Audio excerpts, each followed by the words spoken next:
I'm not sure if that was Abby Forrester.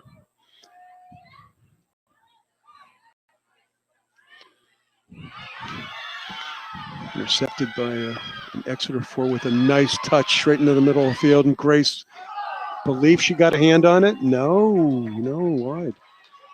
It looked like she may have made a save, but without the replay, we're not going to be able to question that. And with the two official system, we don't have somebody two people in a position really to help make that call unless it's egregious, so to speak. And the trail official here did not help the other official. It doesn't look like the lead official looked for help either.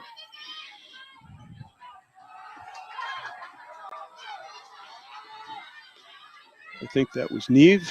Humphrey won that ball, and here we go. That's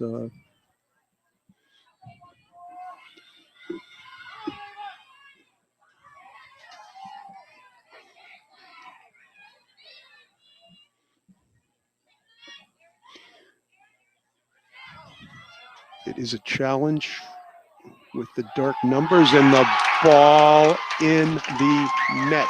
This is going to be a challenge. Goal!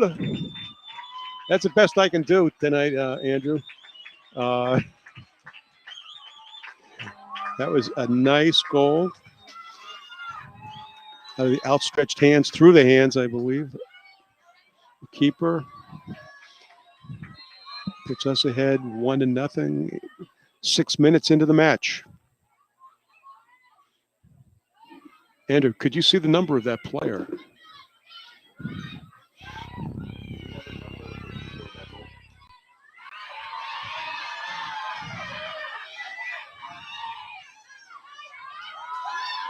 This crossing ball into the middle. Grace came out nicely.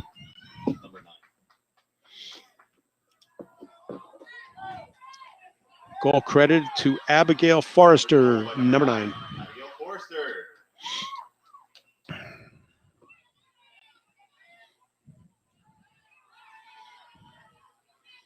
Be interesting to see how Grace does in goal, not having had a lot of playing time.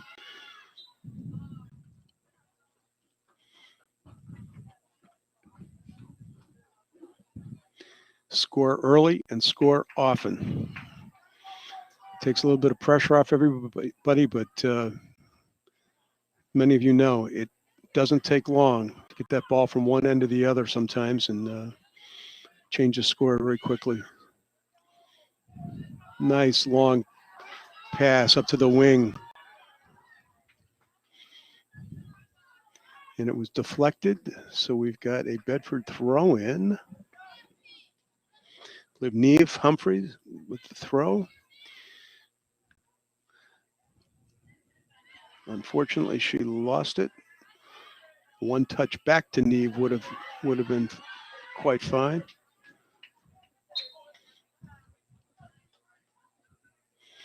Exeter ball. Throw in.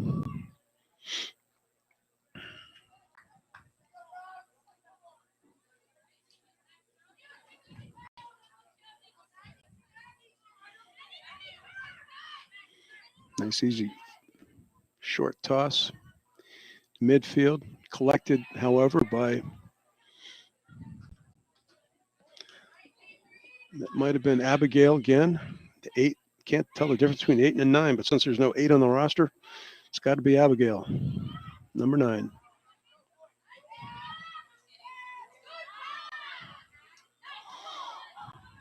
Shot by Exeter midfielder, looked like blocked by the foot of a Bedford defender. Perfect position, high ball into the box. Grace stayed back, which was a good decision, I would say. Battling for it deep in the corner. Taken out of bounds. We got a, not sure what the call is. High school soccer officials used to use a whole pile of signals, and over the years, a lot of them have given that up. They no longer signal, even though it's in the book. USSF is FIFA just like the whistle to blow, the direction to be shown quickly so that the team can prepare for a kick and the defenders know where to be. No surprises. Touched ball. Nice, fair. Oh, a little shove the back, but maybe a play on by the official. Put it into the middle. That was great opportunity. Lana Morris carried that ball in. Again, off of Neva. It had to be kicked out by Exeter defender, giving Bedford the ball back. And Abigail, nope, I'm sorry, it's not Abigail. Maybe Ava Dubois with the throw. If I could wish for one thing, it would be more contrasting numbers on the back of these players. Freshman boys coach up here, he's nodding his head yes. I don't know whether he's agreeing or not. It's just making me feel good. Maybe it's my age, Andrew.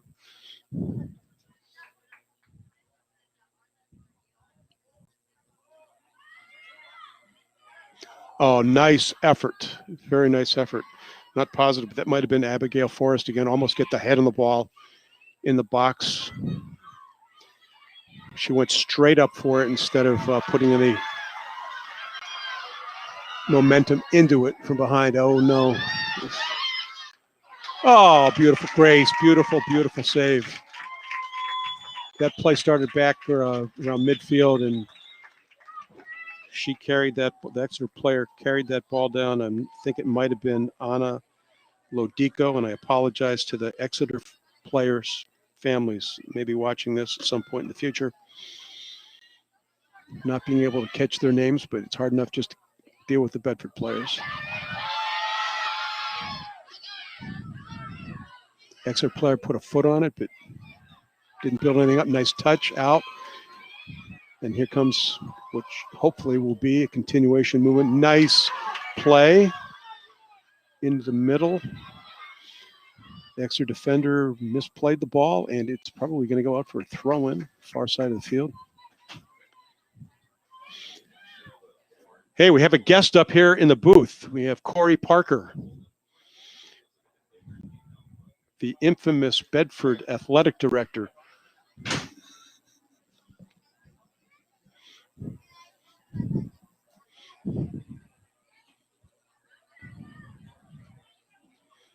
Maybe we can edit that out, Andrew, later on if we need to. And I apologize.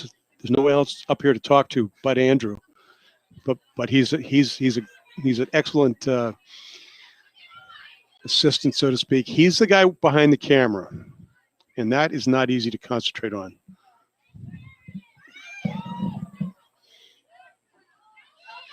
Exeter mounting another attack. Young lady Megan, nice hit. Grace was positioned towards the left of the goal, and she attempted to stick it in the lower left corner, keeping it on the ground, which would have been fine. Just a little bit off. Would have loved to have seen Grace dive. See what kind of skills she's got out there.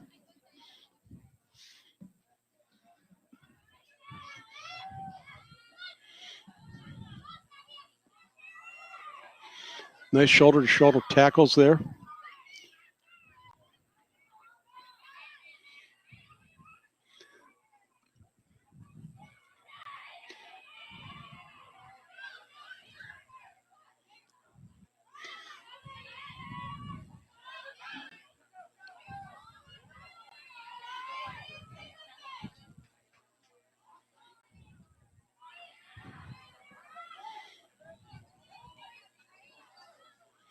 Ball crossed in the middle by Exeter, played out by one of our defenders. It may have been Grace Crowder.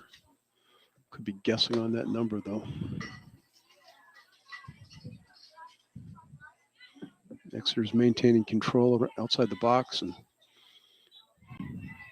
Grace came up, picked up the errant ball, and placed it back down on the field.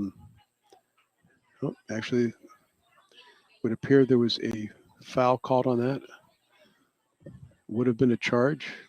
Wasn't much, and the goalkeeper had the ball in her hands, and often the official will allow that to go to give the benefit to the keeper to play it out.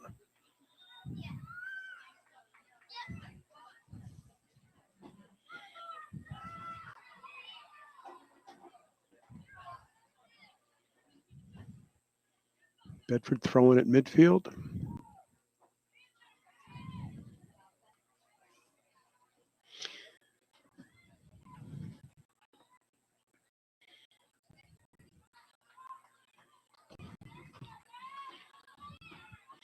Not quite halfway through the first half. About 15 minutes played.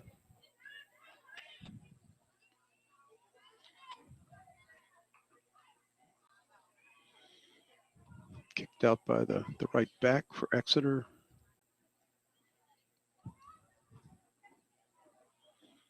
Nice throw in, however, a little too long for her high.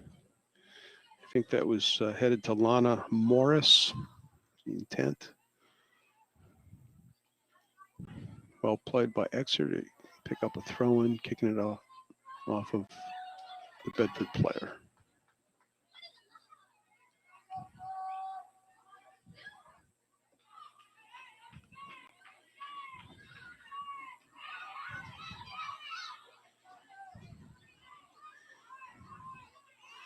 Tennis match going on there on the far touch line. 1-on-1 with Bedford winning out on that, ending up in a throw-in down almost even with the penalty box for Bedford. Cleared out by Exeter. Another throw-in coming.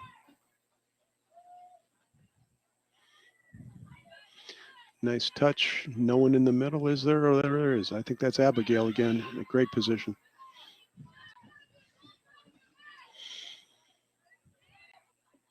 Unfortunately, that one went out for a Exeter throw, not too far from the goal line.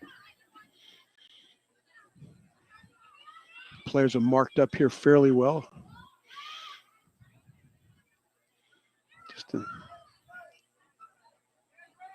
Kept in by Grace.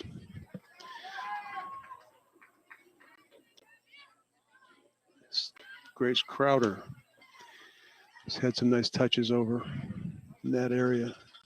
Chipped in. Exeter defender plays it, just put it down, and it was just a high shot.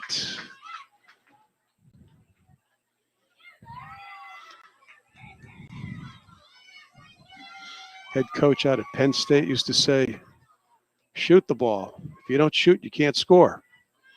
You never know what happens sometimes.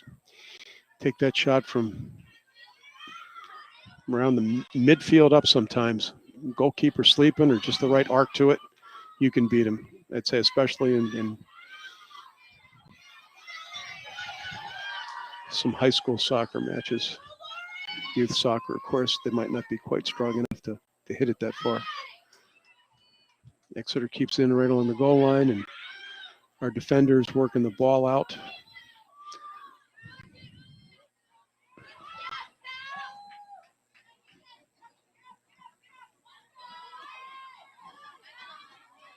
Tara Naftali, I believe, was the defender on this side that helped clear that ball out, but then it went over the other side where we lost it. A touch of the head, and deflected wide instead of into the net. And again, she was standing her ground when the ball was served to her, which makes it extremely difficult to redirect or power into the goal. You want to be running up to the ball. Saw a number of those a couple nights ago, I believe, with the U.S. women's team in a match which they won, I think, 6-0. 4 goals scored by one of our leaders. Stuck for her name right now. Fair play on for us. That's a nice call. Abigail, I think that was her feeding the ball up.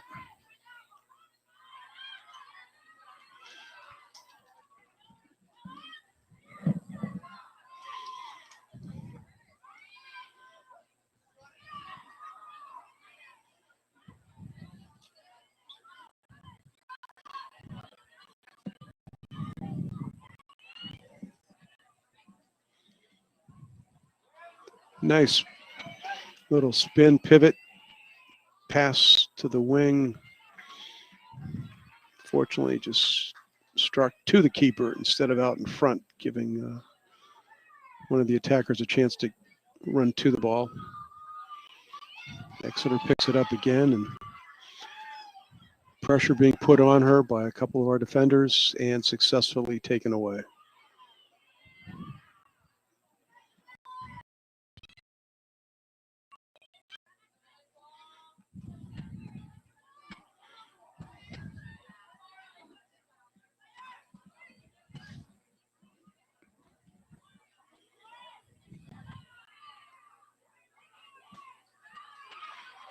Bedford throwing.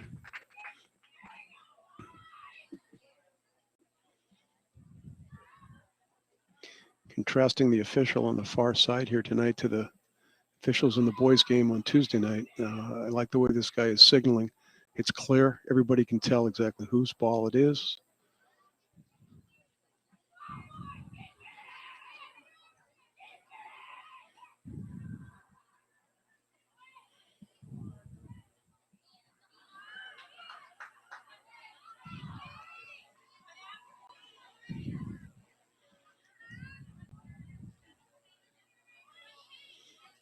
Through pass down the left touchline.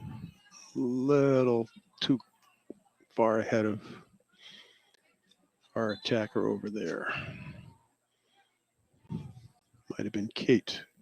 He's trying to get a run and collect the ball down in that area and serve it back in.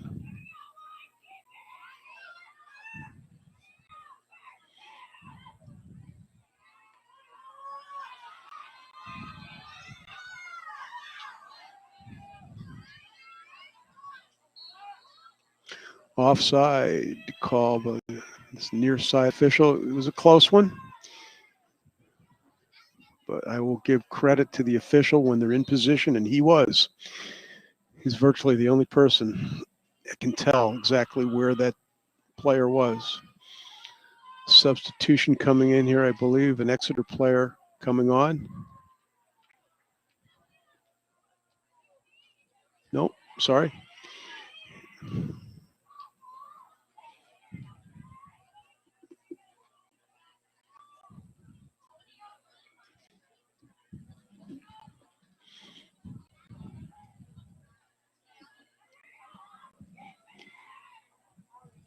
Andrew, you doing any stats over there? What do you think the shots are?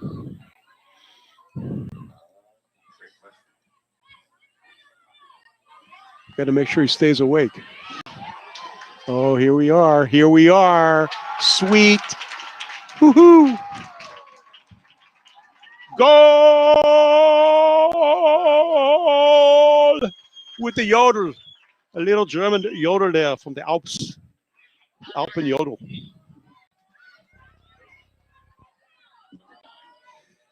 Number 9, Abigail Forrester.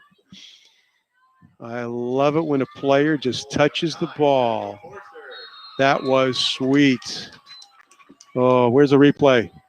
Can you do replay on that, Andrew? No, no pressure. We'll ask Frank over here, the other guy sitting up here.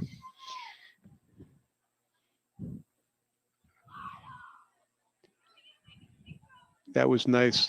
Now, my comment is that I have seen, unfortunately, one of my players down in New Jersey in a New Jersey State high school playoff game was inside the goal box, and he actually chipped the ball over the crossbar. It was a muddy field, I'll give him that, but the goalkeeper was flat in the mud. All he had to do was just touch it forward. Instead, he tried to kick it hard, and he did. It went about 40 yards in the air. And that game, we lost by 1 goal.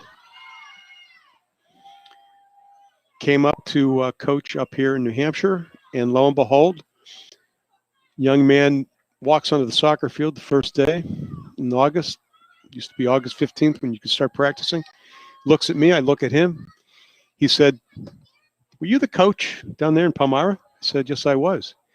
He said, "I played for Pennsauken. We just played you the last game of the prior season because they lost the following match in that round. Steve Tishner. Still remember him. Really, really nice young man. Not a bad soccer player either.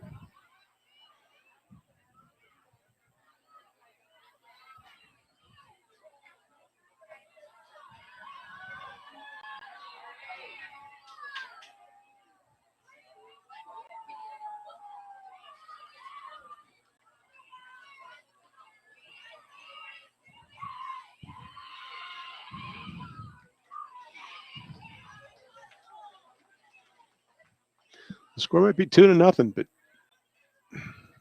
don't write off this this Exeter team because although couldn't tell you, can't keep track of number of shots, but I would say that Exeter's had far more balls directed towards the net than we have.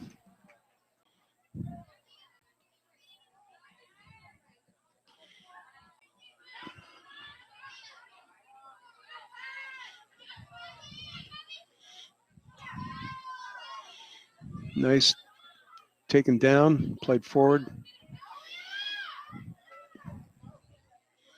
by our defender. Keep the ball from getting back close to the box and off the feet of the Exeter players. Here comes a tough one. From up here with the 8 of the football field lines, which you normally wouldn't have on a soccer pitch. Gives a little better opportunity to see an offsides maybe. Now we do have a substitution coming. We got 3 Bedford players coming on and 1 Exeter player. However, when they come on, it's impossible to read numbers on the front of the jersey.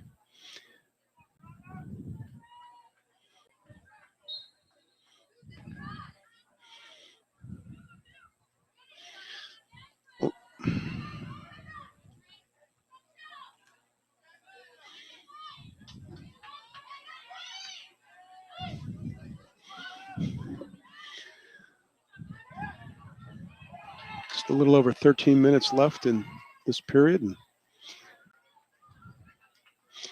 one thing I can say is, that, and I'm not going to say that Exeter's coaching is not as good or better than ours, but Bedford coach, Michelle Winning, clearly has done a really good job with these young ladies.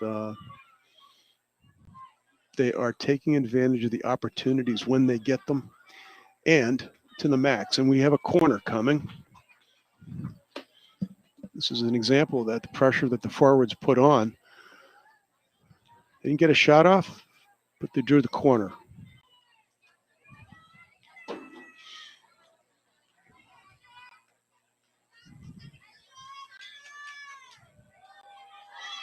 And here we go.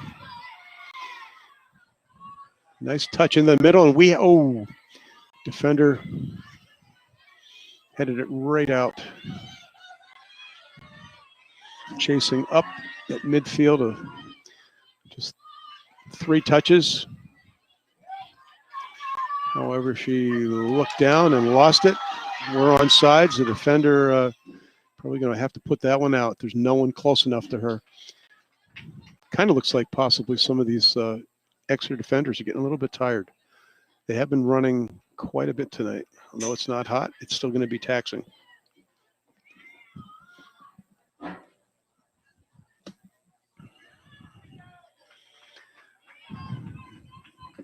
From the throw to a corner again. 12 minutes left in the game.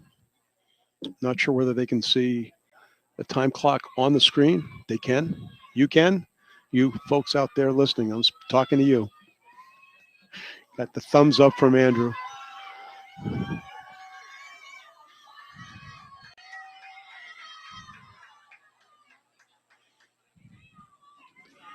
Ball placed almost the identical spot as last time. Nice. Goalkeeper. Oh, ho, ho, ho, ho. Kind of a mini dive with a punch along the ground. Unfortunately, none of our players were there. Follow your shots, ladies. Put pressure on that keeper. However, punched out to the other side for a corner. Here we go again.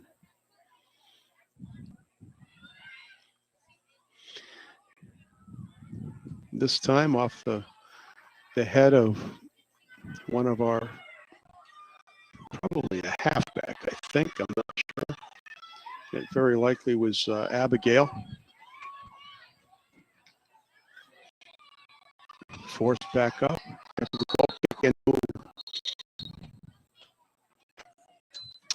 Official is stopping the clock for a clear injury. I can't tell what it is. Immediately stop the clock. Check on the player. Thought it might have been something like a bloody nose or something, but nope. And he is going to talk to our player, although I don't think it was flagrant, and he's not reached his pocket for a card, which is an excellent decision. And sometimes by talking, it's better than starting to pull out cards in a game like this, which has been 50-50 back and back. That was Lana Morris, by the way, that committed the foul. Good officiating. Shoulder-to-shoulder charge, no call. I'm happy. If I was the assessor, I'd give these guys some pretty high marks. Right now, anyway.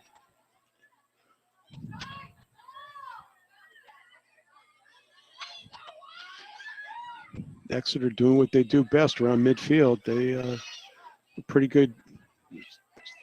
Appears to be like five girls that work together quite nicely. They're moving. They know where each other are going to be. Feed the ball back and forth. But there's our defender once again to stop it. And ball's being brought back by the Exeter defender all the way to the keeper. Came out, played with the feet.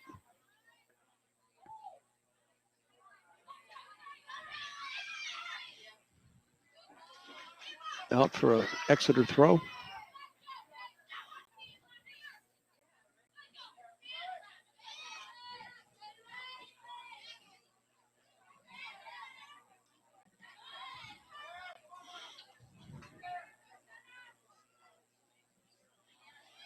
No, can't tell who that is on the far side. Putting it back, James. Hard. Up by Exeter. Our left back. Middle's pretty much wide open right now. There's a couple players. There's also some space they've created, but not too much effort into that. That's a good leg on that young lady.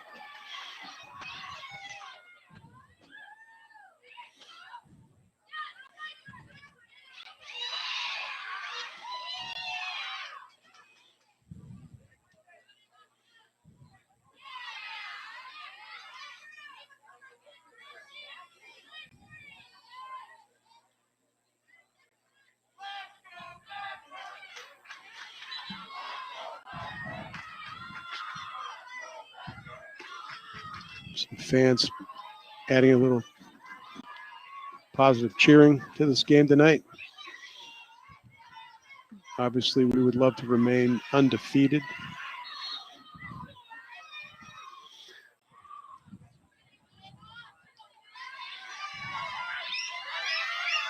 Exeter down the wing. Played towards the goal, and Grace came out, picks it up. Taking her time, which is nice. Totally legal. Spent a little bit of time there. Give her teammates a chance to recoup. Here we go. 3-on-4 on this side. Chip just passed to the middle and back out again, but the Exeter player sends it to us. There's a lot of one-touch kicking, and here we go with a shot, but high. For Exeter goal kick. Found out when I got up here and got talking to my friend Andrew that he's a student at Southern New Hampshire University, head of that department. Doug Blades, very good friend of mine and very well respected, obviously, by the students. Never heard a bad thing about him, and Andrew spoke very highly of him. He'd be the key to a grad student success in the athletic administrative area, athletic management, and he's done very, very good on And by the way, Doug is a Bedford resident. Played for many years after playing on the national winning team for Southern New Hampshire, SNUH. He continued to play men's soccer, reffed many of his games, and then he got into officiating. Still was playing like I was. I was playing in just the over-the-hill league.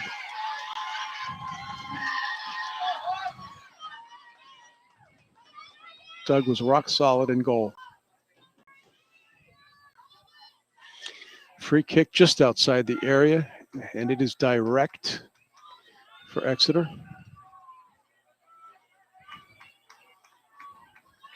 Looks like it's 21 yards out. Hit, rate.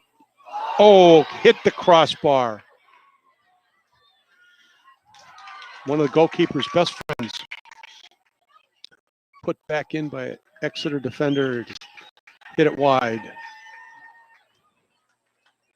Like many sports, it can be a game of inches. Can't tell for here. I don't know if are these crossbars round? They appear to be.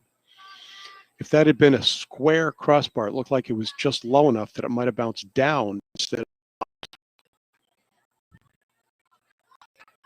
There's options on some of the equipment. Even the soccer field dimensions are not specifically set except for the lines inside the field. 18-yard penalty area, for example. Fields don't have a specific width or length. There's a range that is approved. Ball, nice pass down the wing, but a little too far in front of the Exeter player.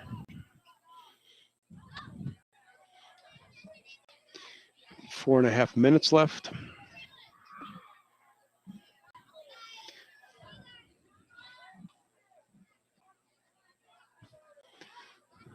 So they did apparently stop the clock, and they just stopped the clock again. I'm not sure why. Official on this side signaled something. Andrew, any idea what that's a? The official on this side, without speaking to the his partner on the far side, went all the way across, is speaking with Coach Winning right now. I'm surprised the Exeter coach didn't walk over to get in on that conversation. Typically, a normal way of doing things sometimes is for both of them to get together. They have earpieces. The officials? Andrew just let me know that the two officials do have earpieces. So since they're connected, that would help. When I said get together, it's not just the two officials, but the coaches. When at least at the college level and above, you would never talk to one coach alone. Just doesn't look good unless it's to tell him that he's been a bad boy or bad woman. Other than that, you get them both together when you're discussing rules or something, some decision that's being made. You want it open, no questions about what's going on. Like I said, I'm surprised the Exeter coach didn't go over there when the official was talking to Michelle Winning.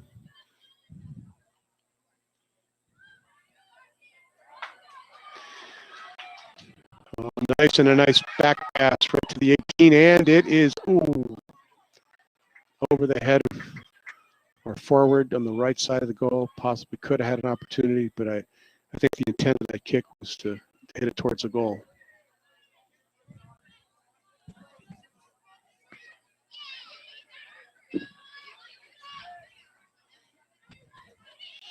Three minutes left.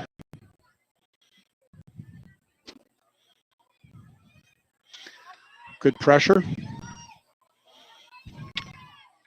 Nice call by the official. When you're close, like he just was, can see that clearly on camera. That can be the toughest call to make here. Oh, unlucky. Bedford forward couldn't collect that and control it, keep it in. Left fullback for clock stopped. Left fullback went down after that play. Looks like she could have twisted her ankle or something. She was the one, I believe, that was marking the player that came in and took the ball away from her.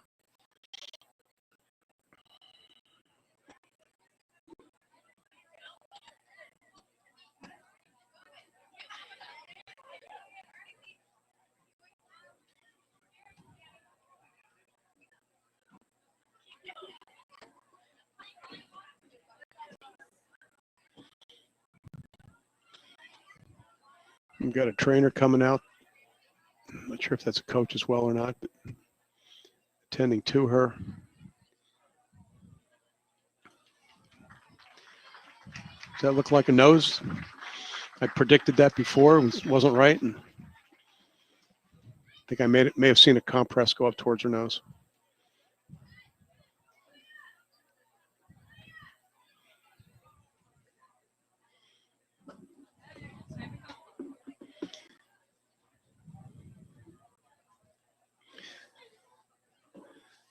After tonight's match, the next Bedford game is away on the 21st at Concord, a 4 o'clock game in the afternoon.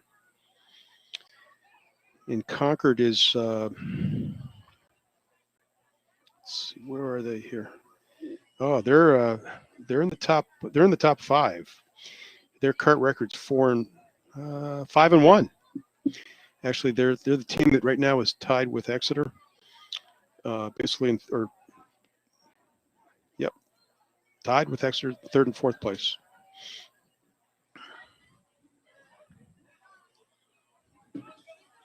We've got some of the toughest matches at the end of the season. The last game being what could end up being a prelude to, who knows, maybe the state championship. That's Bishop Girton. And Bishop Girton is currently also undefeated with a 5-0 record.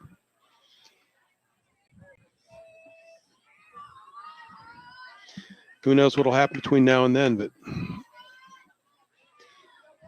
this Bedford girls tonight showing me that very likely might be them.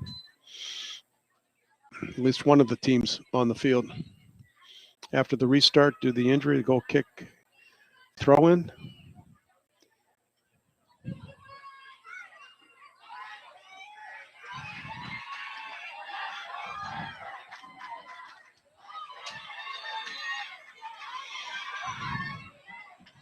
Go to the ball. Here we go.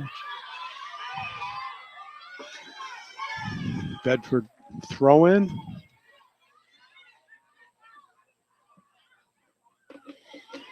Neve Humphrey. Again, down the line. Off the stomach.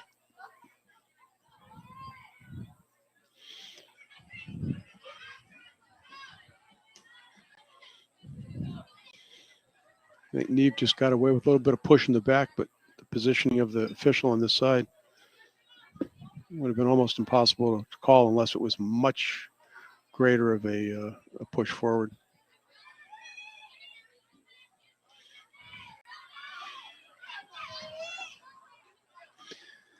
The clock had stopped with 2 minutes left on the scoreboard, and a minute has been played since then. Ball dangerously back, but our defender got there and plays it again. And Exeter with a throw-in.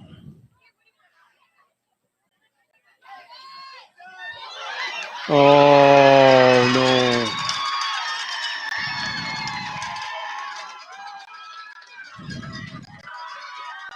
Unlucky opportunity there. Ball won by Exeter in the middle and put away by Exeter to make it a 2-1 score just literally seconds before the end of the first half.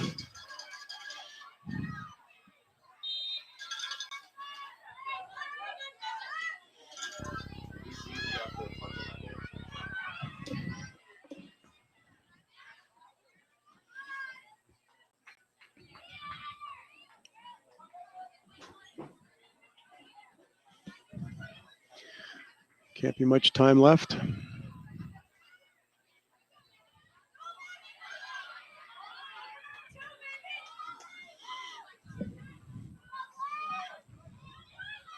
Official on the bench side looks like he keeps glancing down at his watch.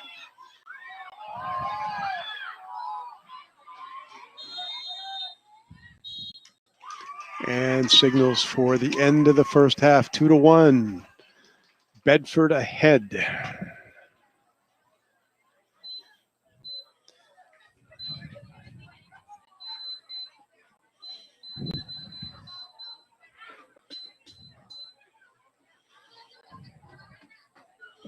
Don't know if I mentioned this, but before the game, I got to meet Michelle for the first time in like 20-something years, going back to when she played for Jack Amaro. If you're ever up around the West High School Stadium, there's a Jack Amaro Road, which takes you from, can't remember the name of the street, goes down to the field, but Jack Amaro Drive in his honor.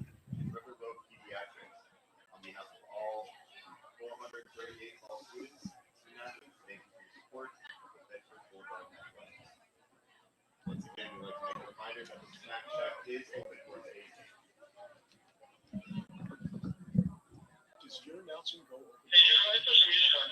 Yo, Mike. And turn the volume up a little bit on the microphone. Sounds good. I don't think so. Unless it's too much. No coaches on either team knew about the assist on that last goal. Oh. Sorry, what was that? No coaches on either team knew had the assist on that last goal. All right, sounds good. Thank you. Is this going to continue to run? Yes.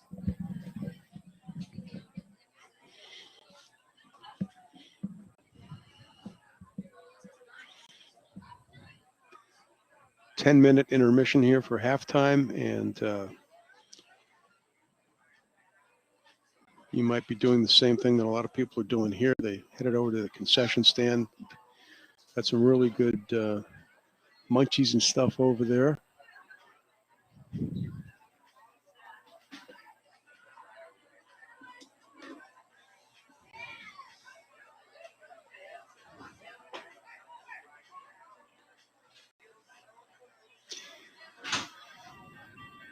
The only other game that we've got in common so far with Exeter, we both won. We defeated Hanover, a shutout to zip. And Exeter beat them by 2 goals. However, they did allow 2 goals. They scored 4. And with the final score of 4-2. Hanover, typical perennial girls and boys power. This year, somewhat in the position I would guess that our boys team, the boys Bulldogs, are in, with not a lot of experienced players as far as high school varsity, at least on the field. Although most of the young people playing out there in the high school fields today have been playing for, 10, 11, 12 years. In some cases, it's amazing.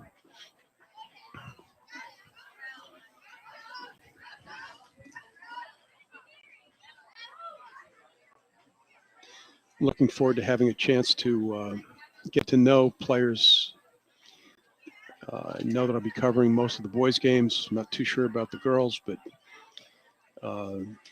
it's one thing that would really help me, I think, recognize them on the field, especially since sure they're not going to change the numbers. And it's very, very difficult up here to see them, unfortunately.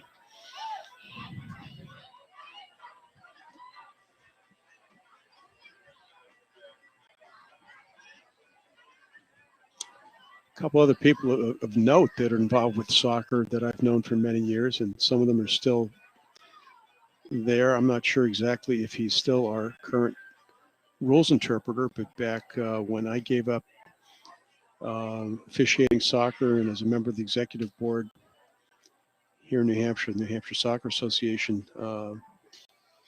Ted Kitsis took over as the interpreter. I bump into him every so often, and I know he's done a great job. Jay Joseph, some of you may know. Jay played and reffed a little bit. He actually was certified for college at the same day that I was down at UConn. We were down there and came back with our new NISOA patch, National Intercollegiate Soccer Officials Association patch.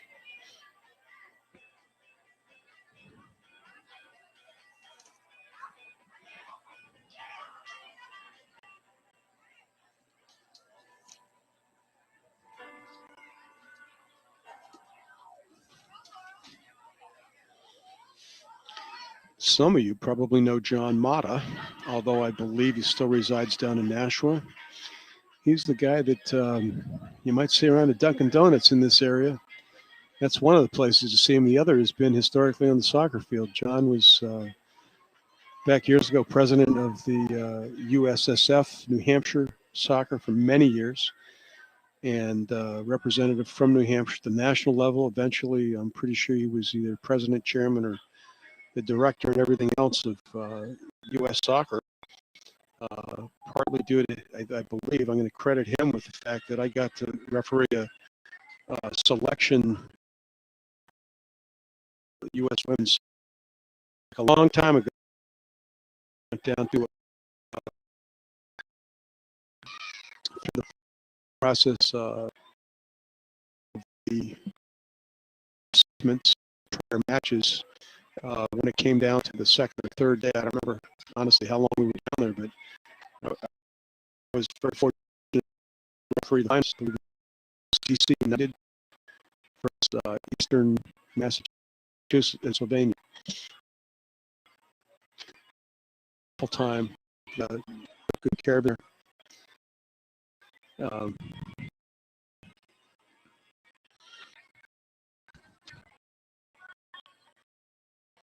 Footnote to if Exeter gets a hold of the broadcast, and give a big shout out to Jay Tufts, former. Finally, he was the boys varsity coach there. I'm going to get to it for a year, no, for sure. Excellent class. Got coach Rob Grable and Hank Tenney, George Merrill on boys and women's side, all equally matched. Jim Tufts and I were together around the same year, 70 to 74. And have seen him at a number of meetings over the years. Never played against each other. I don't complain that we may have. But into him and with others was an assistant coach in New Hampshire in the men's team for a while. Well, I got a lot of well-known people that have done pretty well in the ranks, and I think the gentleman that's with me, the boys freshman coach, has a lot going for him. I'm very impressed. If you hear this and you don't tell him though, because we don't want his head to get too swelled. I've already given him enough positives up here.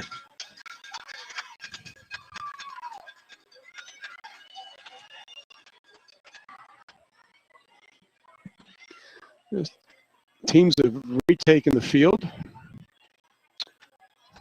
and the officials are center field with the Bedford player getting ready for the kickoff. Andrew is not up here at the moment to get the clock going, but I imagine he will be able to do it unless it works automatically. And I see him sprinting into the booth. Here he is. Here he goes.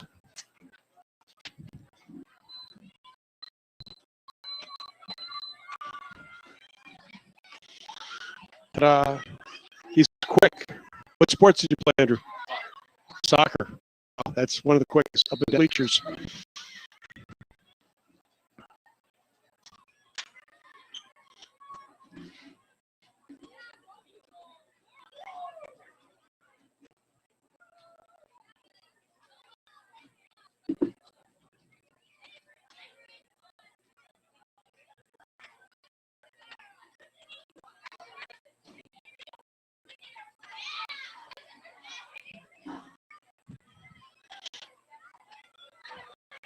The second half has started, and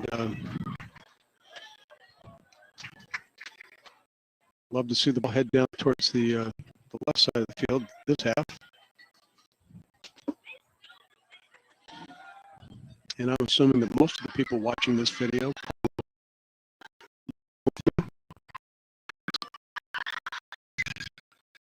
however, I got to admit, it's a good match. Fairly close scores. Ooh. That was one night hit on the ball. I can't tell you who took it. Far.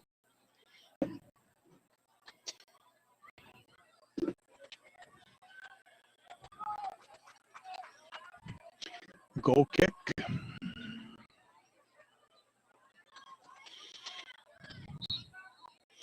Quick whistle. I think it looked like probably a handball.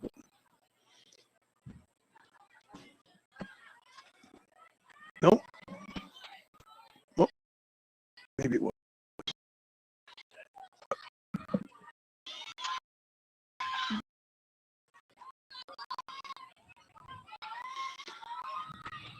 Exeter player beat our player. The pass was not a bad pass. Just got to go to the ball, ladies. Go to the ball. Don't expect the ball to come to you. The other team wants it more than you do.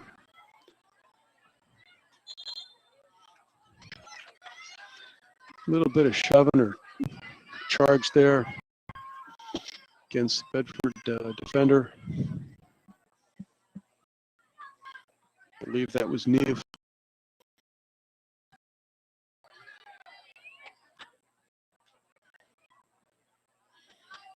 Hard ball out of bounds by the center back, Exeter. Lucy Perkins, I believe.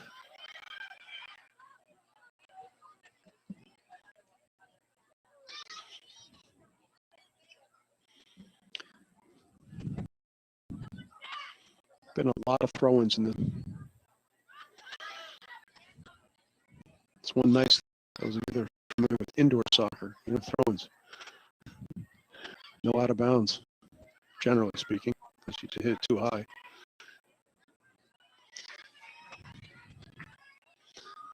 Ball went into the goalkeeper directly. Not a difficult save for her to make, and there were no other players close enough to change the course of that ball.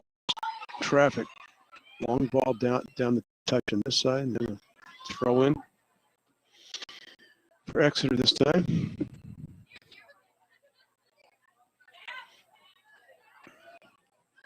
Long ball played up midfield, but he couldn't control it. Lost Exeter.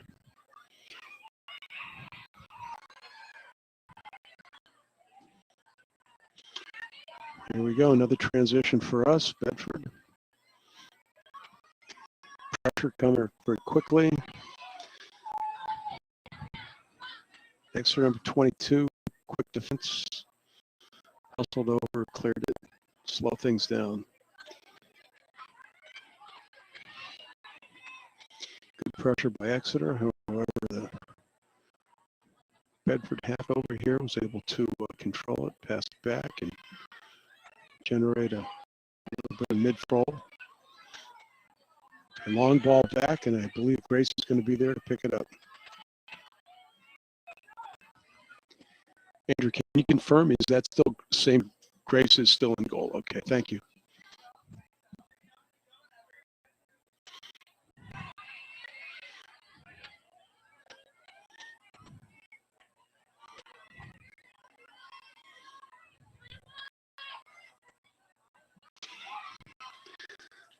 Spin move. They won us the ball.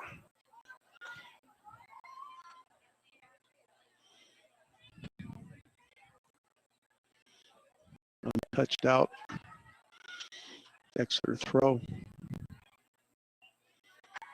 Nice ball over the defender's head. Grace.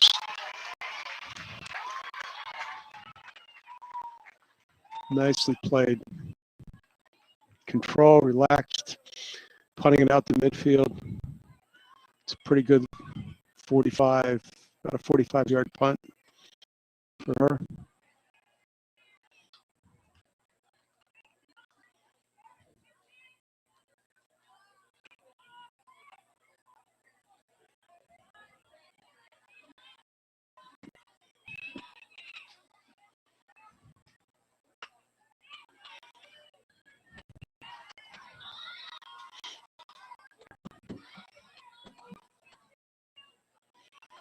Control all down, long run with the ball and hit. Struck. Abigail Forrester, I believe. Not positive.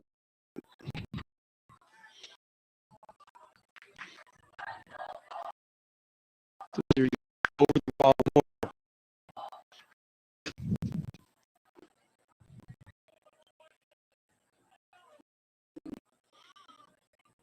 She had time to make it. It wasn't bad.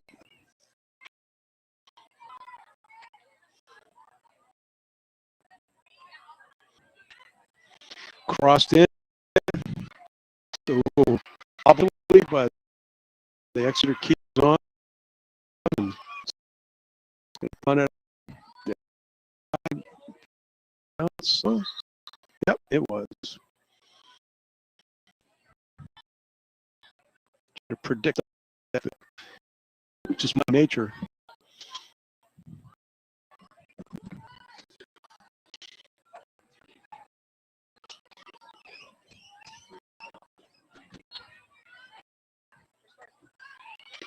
Exeter controls it.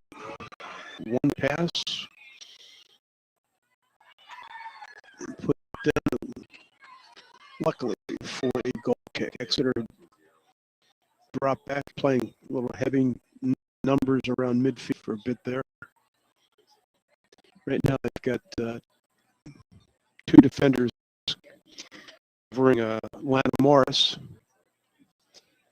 And now we're up to two, one marking her very tightly. Grace is short. Goal kick. We're going to come right back at her. Uh-oh.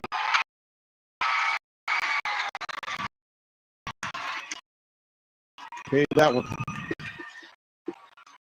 Nice strike by the player. About 32 in the game. We got 2-2.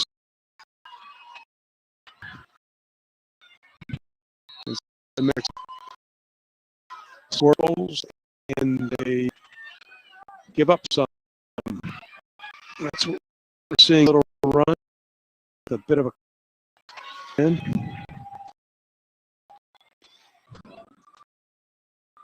Another Exeter save.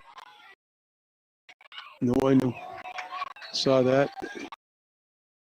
Oh, he's calling that against us. The Exeter free about 50 yards out. Quick out to the wing. Better control. Attempts deep are successful. The head and brought down the touch. Just said.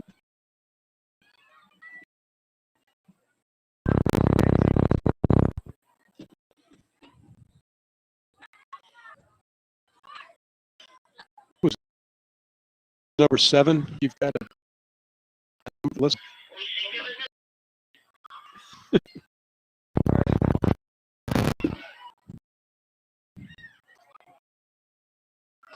Oh, beautiful ball. Threw a ball straight up the middle.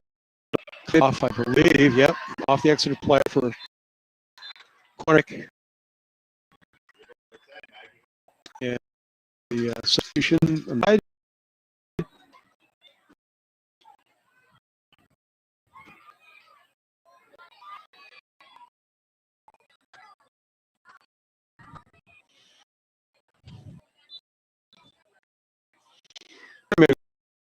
Left to play. Nice. Oh, corner to Bedford attack, flicked wide instead of back the goal.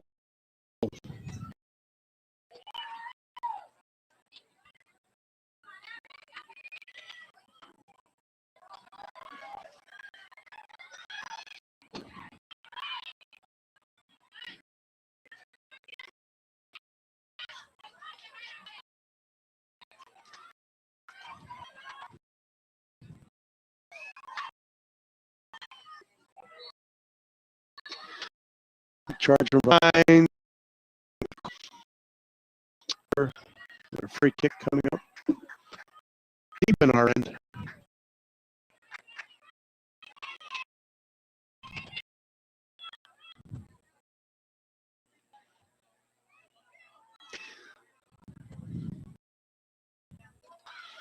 Ball past a couple players that are touching.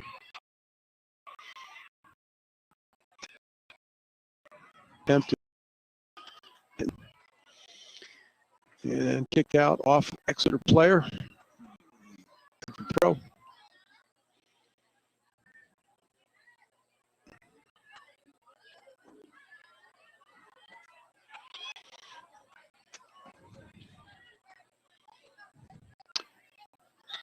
Ball kicked wide.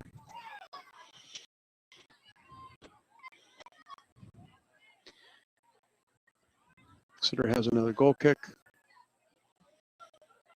If you haven't seen high school soccer for a while, you'll know that years ago, those of you that are maybe over 50, the ball can be placed anywhere inside that goal area when it goes out. It doesn't matter which side that it goes out on. It used to be that it had to be put out on the same side. A touch in towards the goal, not a shot on goal though. I'm sure Coach Winning would like to see some nice attempts into that goal mouth. Make the goalkeeper work.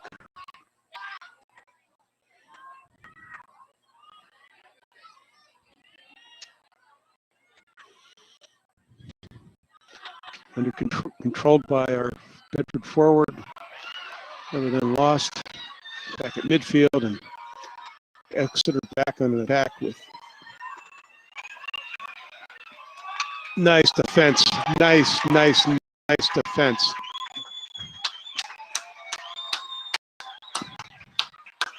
Well, it looked like she may have been taken down. Ball was out of bounds. It was our throw anyway, so that was a correct no call by the official.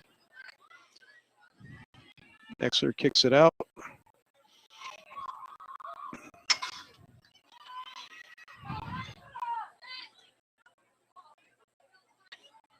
Nice play. Nice change of direction, and again, Abigail. I'd say Abigail's my MVP of this game.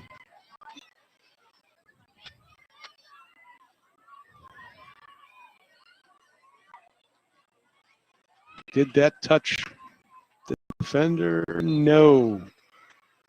The official signals a goal kick for Exeter. A little hesitation, and he actually did signal that.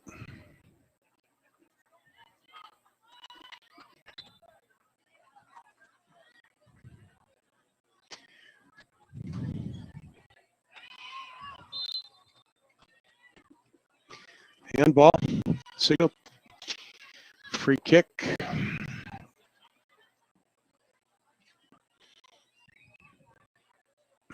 And it's kicked out of bounds.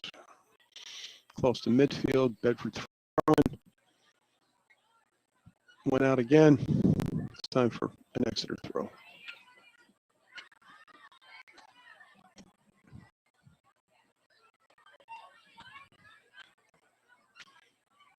Long ball. Exeter defender.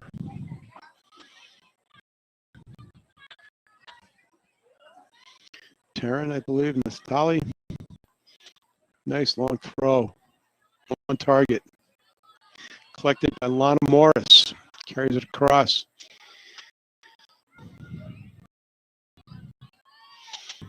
Taking her time, patient.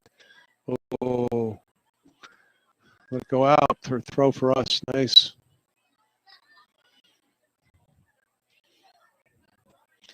Some of the nice pass connections that I've seen. Ball chipped into the middle, headed out by a defender, but not totally out of the box. Right along the penalty area line. Nice touch forward. Nice work. And a shot, and it's, oh. Angle couldn't tell the height of it. Dropped down to the keeper. Fairly easy save. Nice long ball in the corner. I like this. I like this. If she can get there and control it, she does. Drops it back. Nice back pass. Chipped into the middle. It could have been a dangerous play. It wasn't.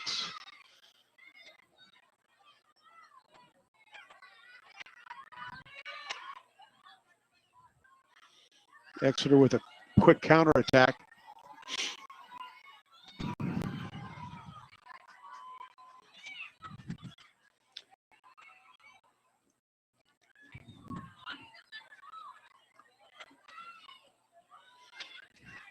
Bedford attempting to clear it out of the penalty area, and there's finally put out.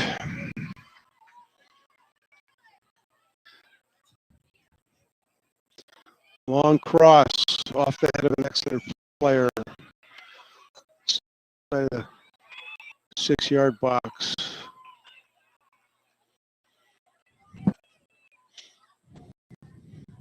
Got a play for Exeter throwing.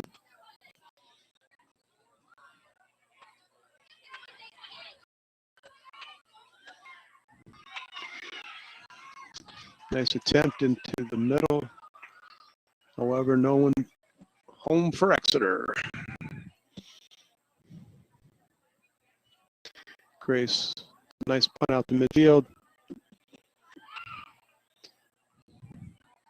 Out of bounds. Exeter throwing again and again.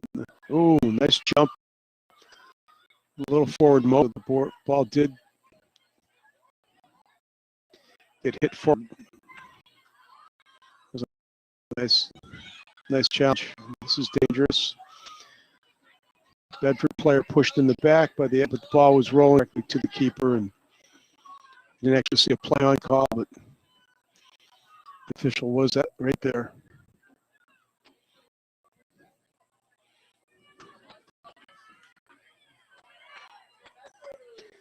Nice touch midfield there. Control the ball for Bedford. Shoulder to shoulder. Straight up. Charge.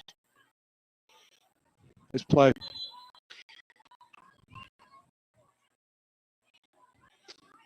Got a Bedford throwing, I believe. It's just substance. We need somebody over there to take the throw.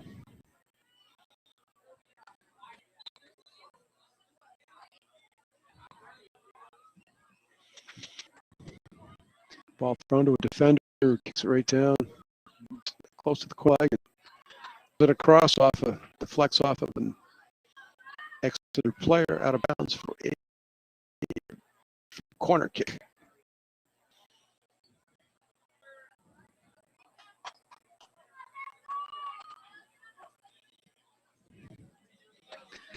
Back in the 70s, Andrew, corner kick that side of the field. I scored one of the few goals I scored. Right in the neck, direct. With my right foot, believe it or not. That was even before Beckham. Bend it like Beckham. I bent it. All I can say is, to be honest with you, I think it was lucky. I'm honest.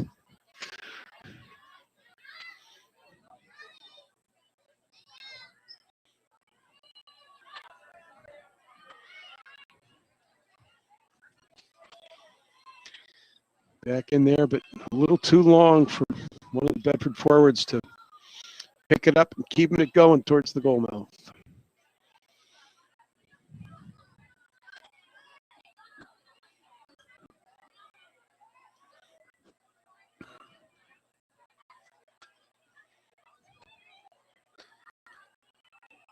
I'll give credit where credit's due. The fifth side of the field here by the press box. He's the sixth this year that is moving in play. He's there to make the call. I really like his very physical, able to so, trip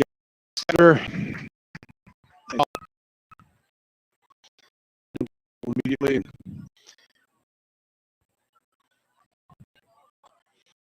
Ball position. Exeter marks very nicely. They actually have numbers down there. Another pin which should even things up. Exeter back, touch it back, take the pressure off you.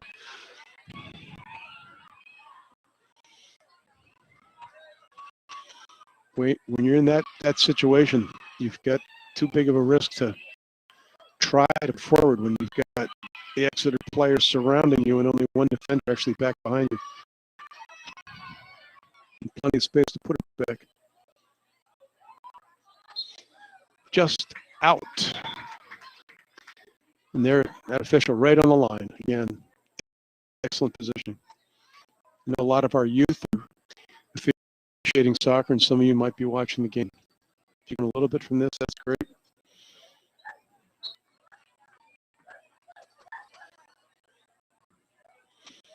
Headed up.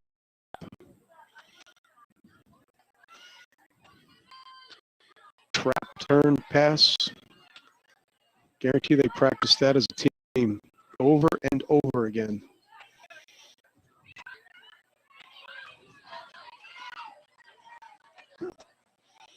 Bedford throw.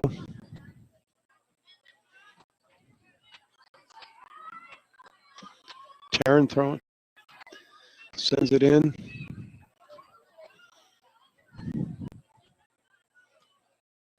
Have another chance to redo that. Well, it's a little bit further back in the defensive zone. Like the look of our defense that across the field. It's classic.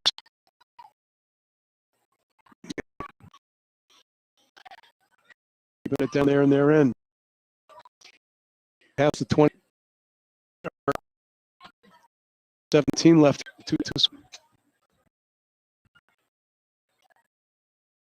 That one bounced through to the center back.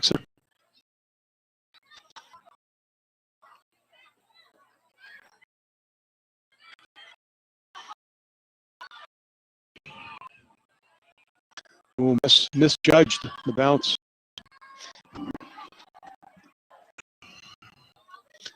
Lana with it here. Lana back. Might have been Kara.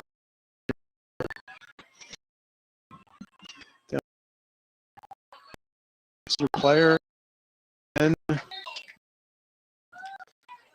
Exeter player kicked our heels, but I honestly think it didn't really kick her. You may disagree with that, but I think she was going for the ball.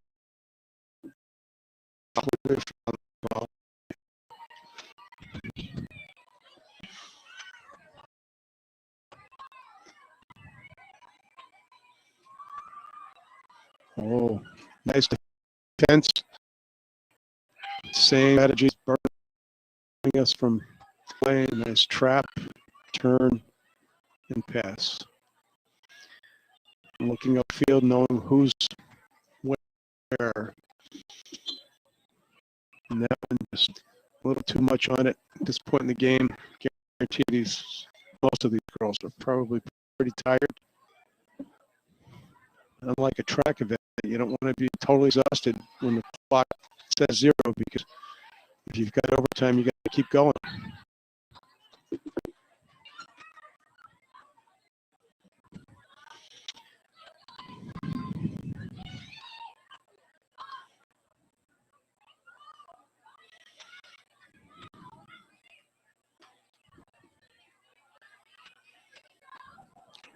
We got a foul. It was against Ashley Bobitas, I believe. One of the few on the team.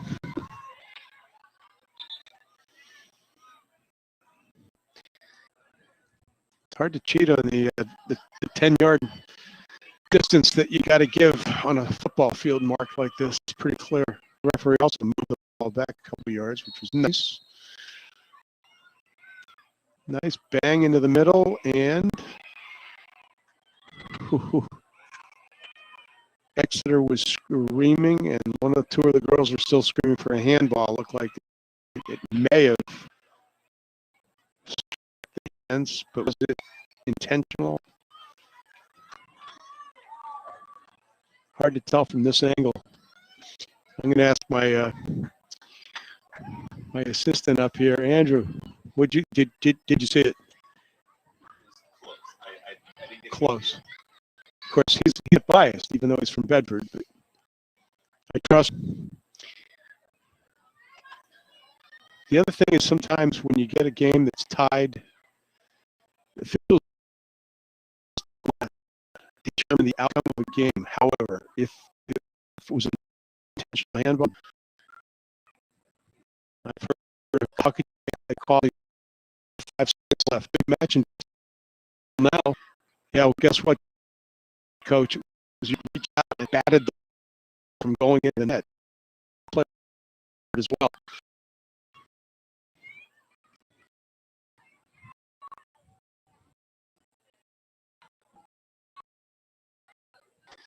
High ball played by the Bedford forward. Unfortunately, went straight to the keeper.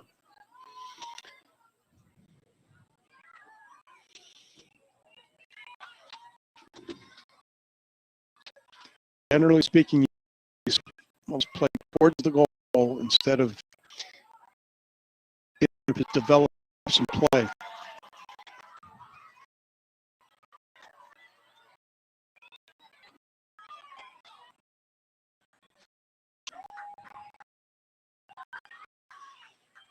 Exeter corner coming with just 12 left in the match. Players are moving. Looks like it's going. First was by Bedford player right on the penalty area mark line, and kicked out of bounds for a goal kick by Exeter, following that up. First touches, so critical, especially when you're around the penalty area there.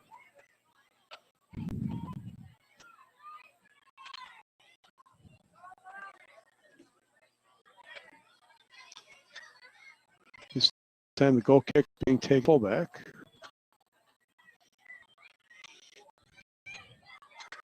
Nice strong foot. It was a 50-something yarder.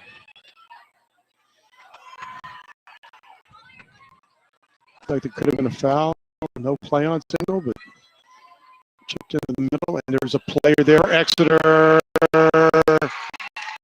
Unfortunately, Grace was looking up as the ball dropped. Whether she saw the Exeter player there or not, I don't know. But that puts Exeter up 11 and a half minutes up. 3-0.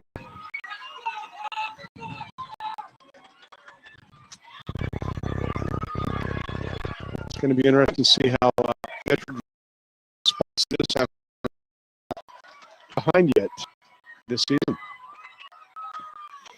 Can they step up and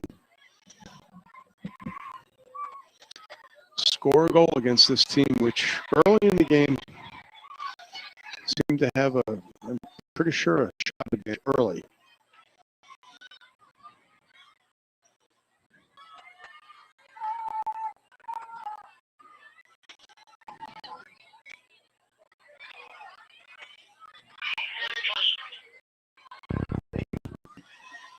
Kate McCall starting that off over on this side of the field. And, oops. Exeter being happy with just playing that one out of bounds. That center back, strong player. And here she is again. Misjudged the ball dropped down. Played in. Nobody there to receive it.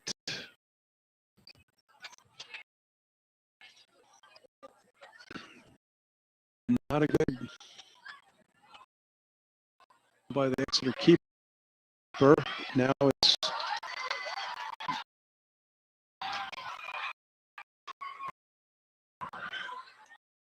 Exeter player went down. Not really foul. I think she may have tripped over the ball, but with marking player Bedford for quickly taken. Walk down part of the kick.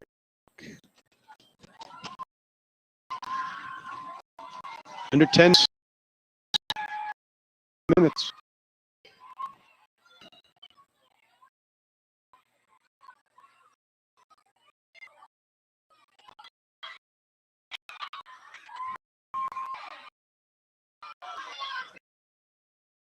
Long ball back.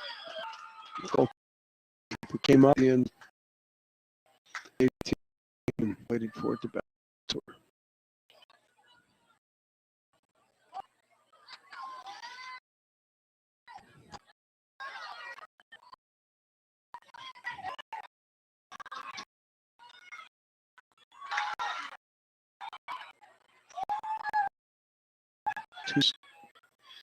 collided.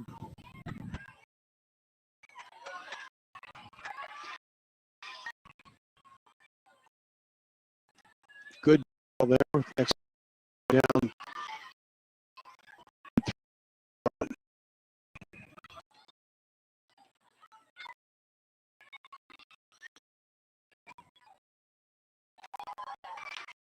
Kept in mission by Exeter. Lost.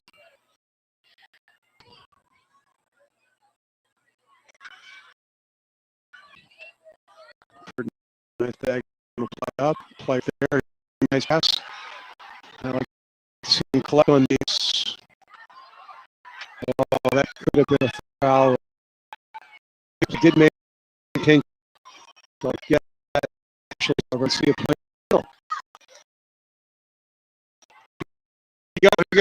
Good. Oh, offside. Official far side. Ooh. Fans reacting up in the stands. Or know what you hope I'm saying that calmly enough, not loud enough anybody can hear me. Or they won't allow it. The official did appear to be in position. No, that's a foul. That drew the whistle. We got a reaction from the fans before the whistle blew, but the officials were there and they got it right. Just outside the 18. Trail of fish setting it up. Exeter girls are much too close. He's going to move them back. Official on the far side is in a proper position for the offsides on the play of the ball. And it's a direct kick.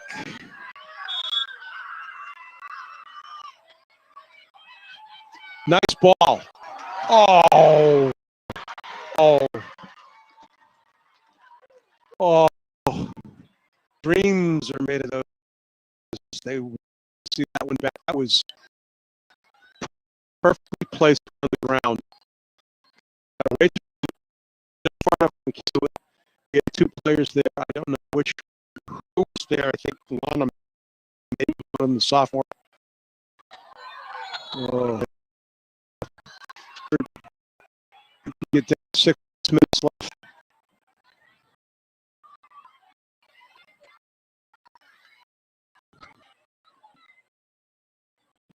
Good thing in that play there was no fouls or anything to argue about. It was just ball got through and all the way out of bounds for the kick.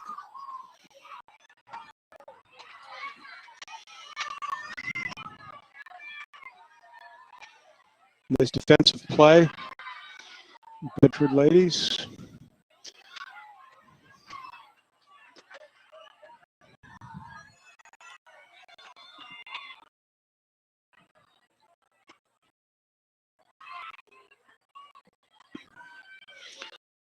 Oh, Kate's trying to catch that.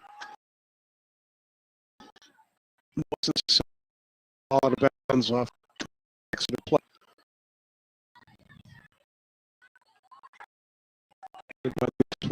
Words on play.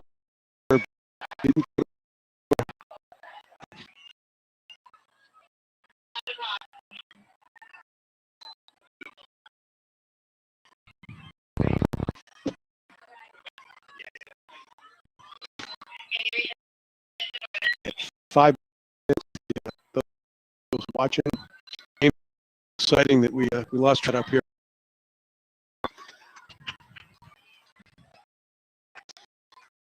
Kept on the field. 5 minutes of the match.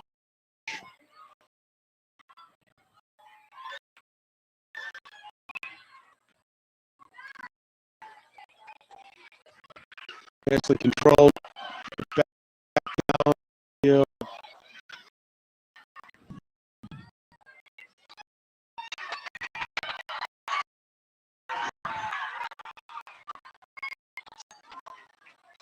Long ball. Two players there. Grace comes out, picks it, punts it. Bounce. Flick back. The head. Oh, the whistle. Oh, nice. May card. Trail. The yard. With what we need is time. We need a goal. I've guys left. If my wife correct. It's out.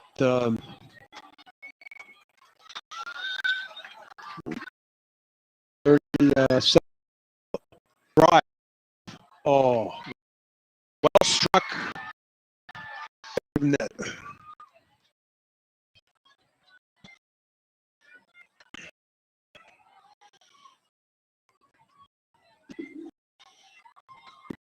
Good enough foot that we're coaching that again.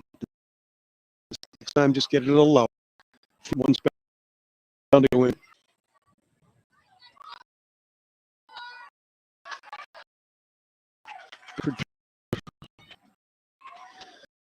Bounce left. That's in the area. And we had a penalty kick. We've got a penalty kick. That was a great call. That was a great call. That's the call that I mentioned before, that officials don't want to determine the outcome of the game. However, if the foul is there, the whistle's got to blow. This is tough. The pressure's on, and this is to tie the game. Here we go. It's wide here. And it's in. It's in. Tie the game up. And the time would have stopped on that. That's where we've got to go.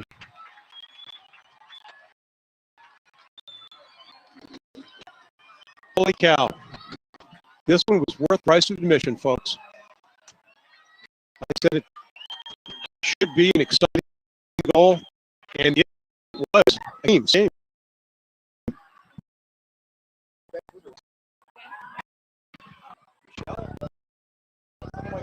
When she was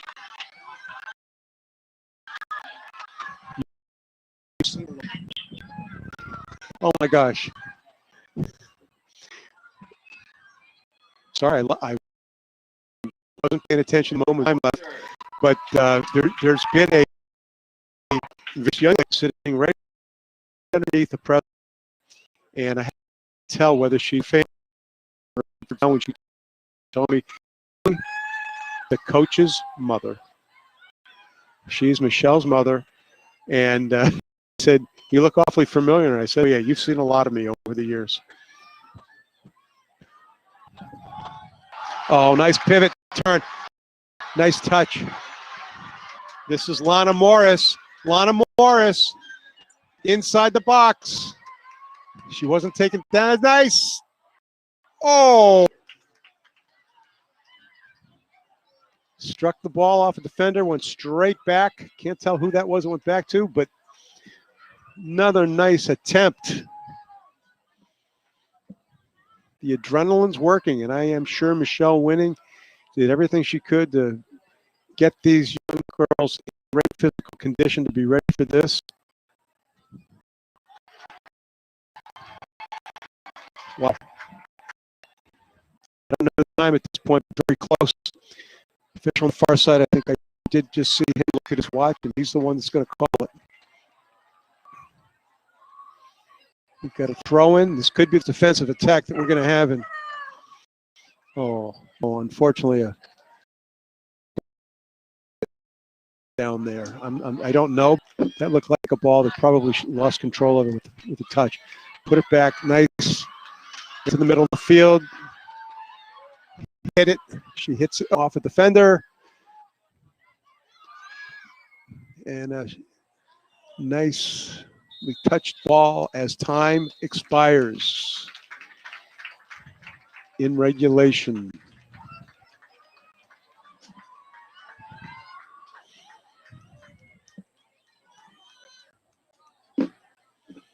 Wow.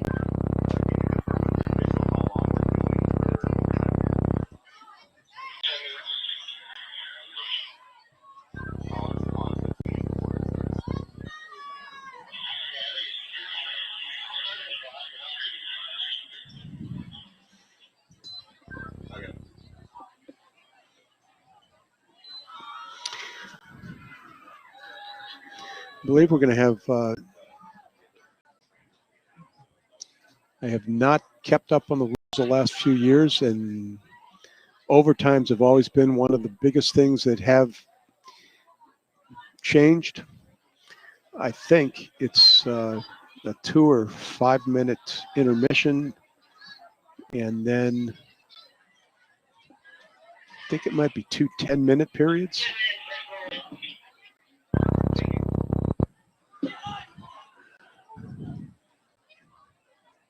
Have to check that out. Unfortunately, I don't have internet access up here, but 2 10s, but not sudden death in high school, or is it? 110 sudden death.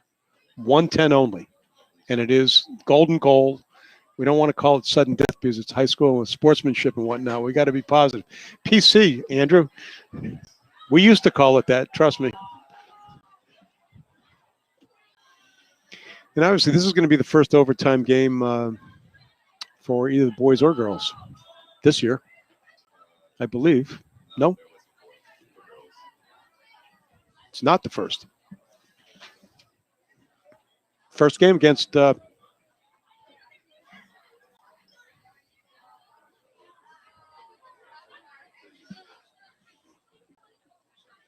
we get 5 minutes up on the clock for the intermission and 3 minutes to go. However, if both teams take the field early, officials generally will let them go ahead and start the match.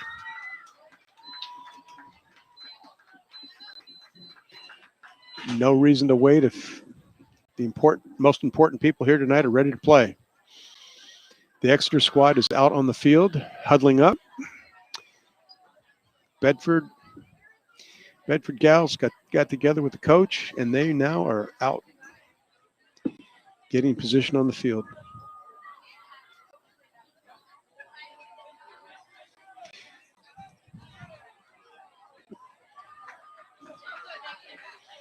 I've seen some extremely egregious fouls near the end of soccer matches, whether they're international types or at every level. And that foul, even without the replay to be able to watch it closely, I'd say was absolutely unquestionable.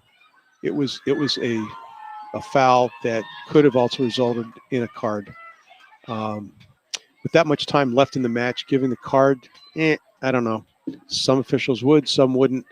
One of the things it does is it slows things down, gives the players a chance to yell and scream, and sometimes it's better just if you sense that the fouled team is not all that much upset, you get the game going again.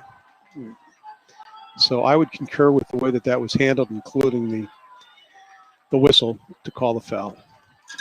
And here we go. 10 minutes, and it is sudden golden goal, I'll call it. Controlled back off the kick. Nice series of passes by Exeter. And they're taking it down towards the corner, just outside the penalty area.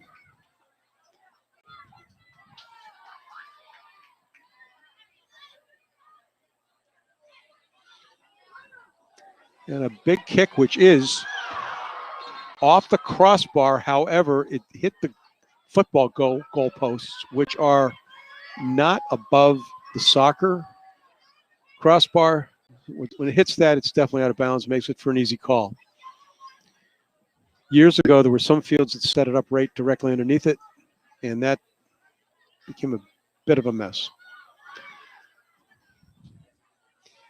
On a night like tonight, pretty easy to see it, but if it's raining, late afternoon games, as we get into October before the clocks change, battling for it up here at midfield, finally kicked out, and it's going to be a Bedford throw-in. Let's see if Bedford now can control this.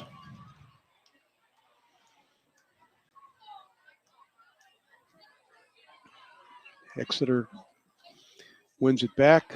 Nice little cut, pass down the wing.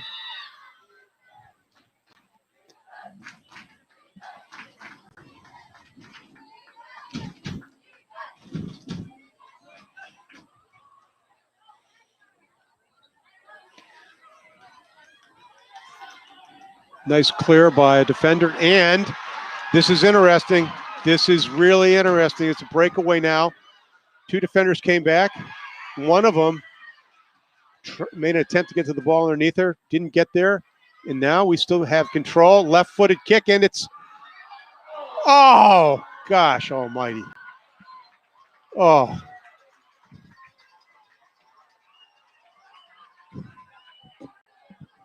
Soccer is exciting. I don't care whether it's boys, girls, men, women. It can be a great game. I know some people think it's boring at times, but I love it. Live for moments like that. Two great close opportunities. Bedford throw-in.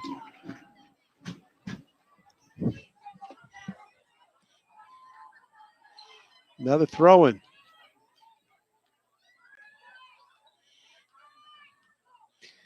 Seven minutes left. We've had the better chances in the overtime. Pressure by the Exeter defender. Cross towards the middle. Possibly picked up. A shot. 2 feet too high.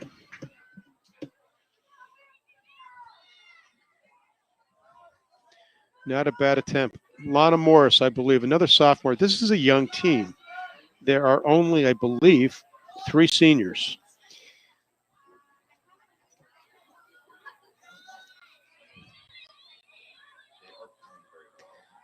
Coach Winning is going to have a great couple of years going forward. A little too much pressure on the back of the defender by our left attacker.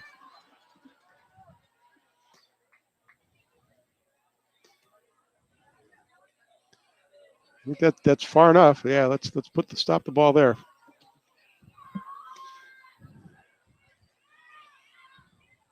Teams will try to get a little bit more yardage. This is the free kicks like that. Chipped into the middle, and is that Lana again? Good effort. Need a little more pressure. This midfield area right here. It's allowing us to pass the ball, get too many touches. And that wing ball again, our defender's back there, and the ball's going to travel out of bounds. Bedford throw, almost halfway through the overtime, 5 minutes left. Off the Exeter head, kept in and kicked out by a Bedford player. Exeter throw in, substitution. Not a time killer. You take a player out on the same side, and that player goes right in there. That's just a substitution for somebody who needs to be subbed for some reason.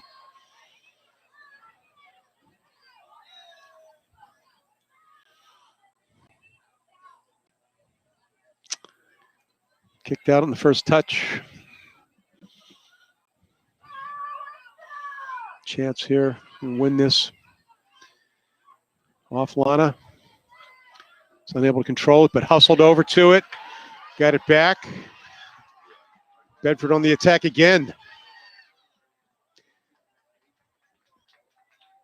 Those two center backs doing a great job for Exeter. Deciding to put it out. Pushed in. Not a strong, clear, controlled.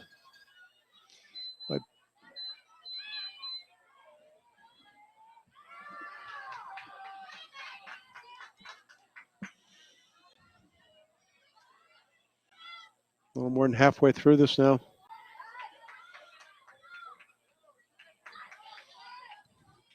Exeter kicks it out once again.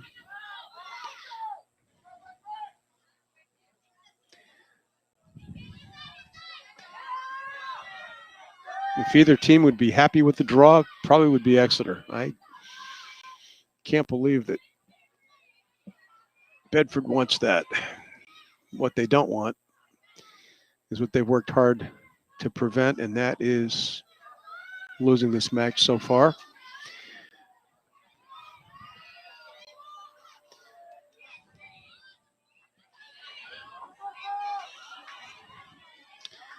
Lost at midfield, but one back, and here we go again, one-on-one. Nice pass. Oh.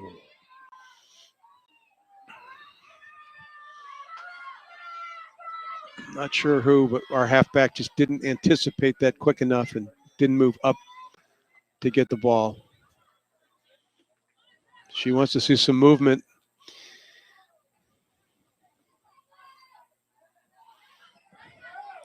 Lana reminds me of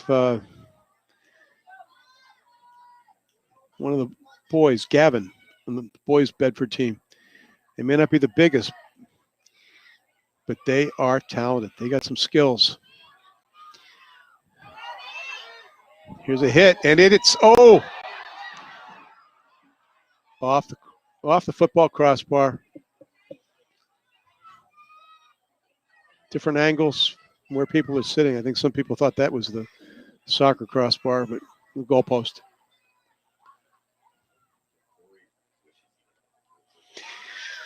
Goal kick picked up by Bedford. Here we go.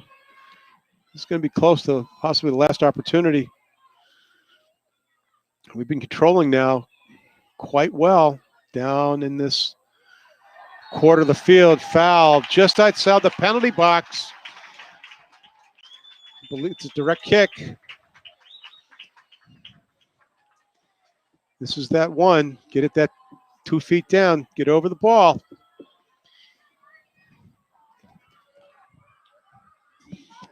And here we go. I think this Abigail Forrester, I believe. Big solid wall. And they hit, and it's up and over. Up and over.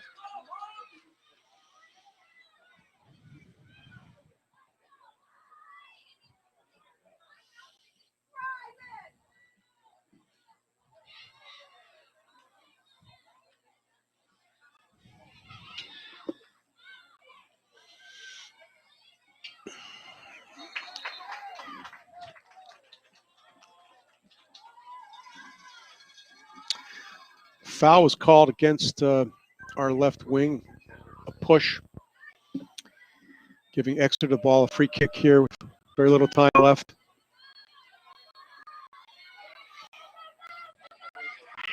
Down the touch, but well played, very well played. Wish I could see all the way across there. Oh no.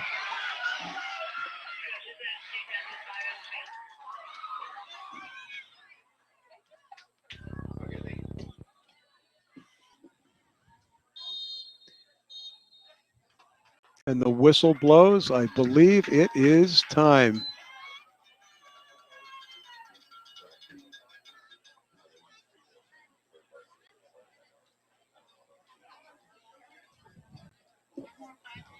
One more 10. One more 10. We go with, yeah, 2 10s. It is 2 10s. Yeah, because I called and asked 2 10s.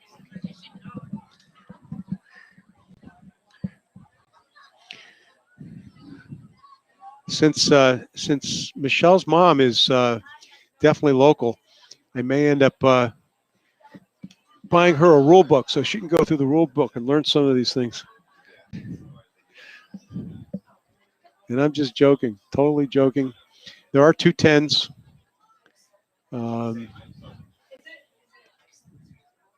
Years ago, there you had to play out overtimes. They switched back to. Geez, in some states, they actually determined the win of a game based on corner kicks at the end of either regulation or overtimes. Team that had more corner kicks won the game. That makes sense, huh? The thing that probably makes the least sense, though, is penalty kicks in my mind, unless you have to have a winner. Because you can't play on forever. Rescheduling games up here to, have a match called a tie and then replay it has been done a few times. However, that's nothing anybody really wants. Except maybe the officials. They make extra money. More games.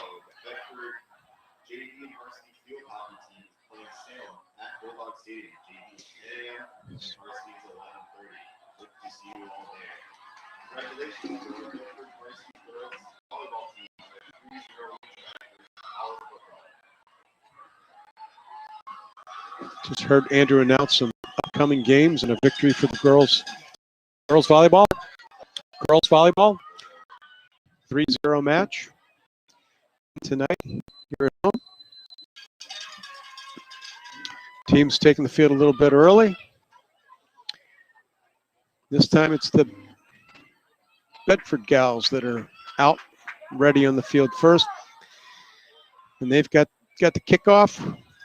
Another change. Used to that you had to kick the ball forward. Now you can just draw it backwards, which they do.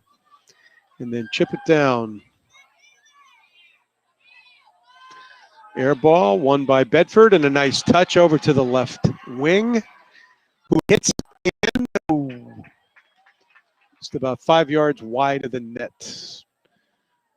But that's good pressure. I like that.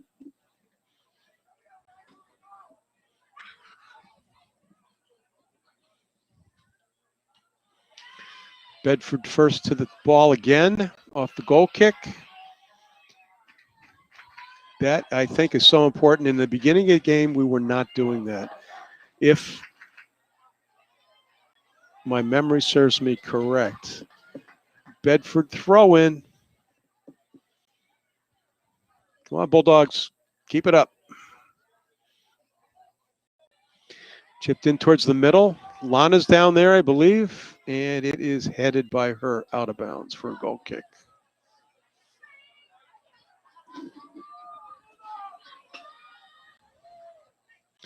spite of being maybe the shortest player in that area of the field, Lana gets up in the air nicely. She challenges. She's skilled.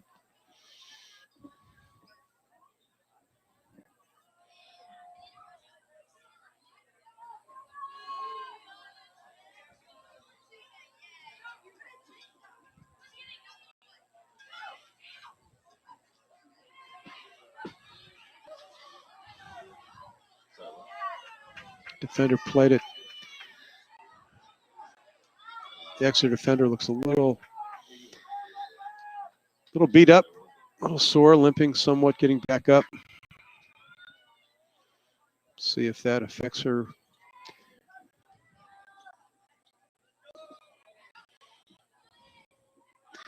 Just banging back and forth without any real control here until it gets back to the Exeter keeper.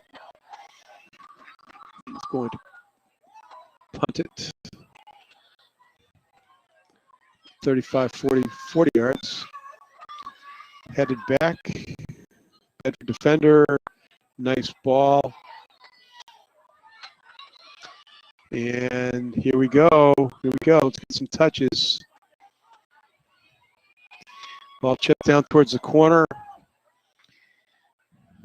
Oh, errant back pass. Didn't realize that there was no Bedford player there. This is interesting. Here we, oh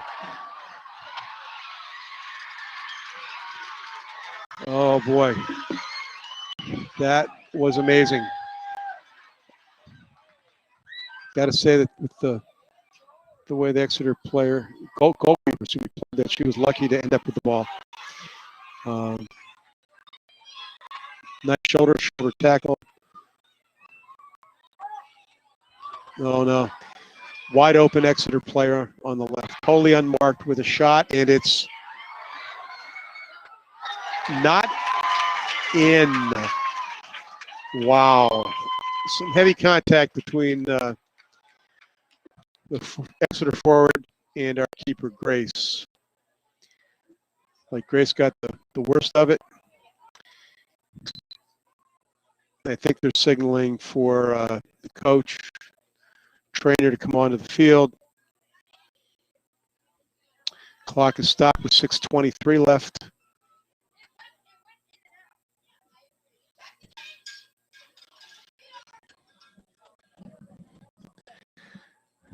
Just heard one of the Exeter fans went in and out. However, with the round goalposts like we have, typically it doesn't work like that.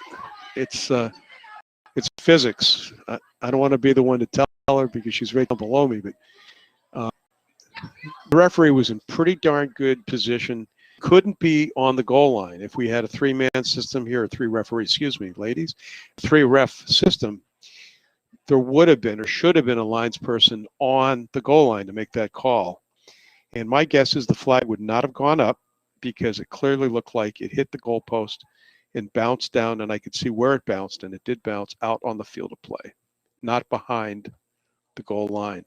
It has happened if there's a lot of spin on the ball, and it gets more back spin if it hits lower on the crossbar. But that is an odd sort of a goal to have scored. Grace is up, back on her feet, crowd's applauding. Grace isn't going to be the only one that's going to be sore later tonight and tomorrow, over the weekend. However many girls are out here tonight, they've all played hard. Both teams playing to win. Restarting here with about 6:23 to go. And I'm looking forward to going home and be able to watch the tape of this game. Exeter wins that one, the first touch again. However, not the best pass. Ball going down the left corner. Our wing collects it and gives it up.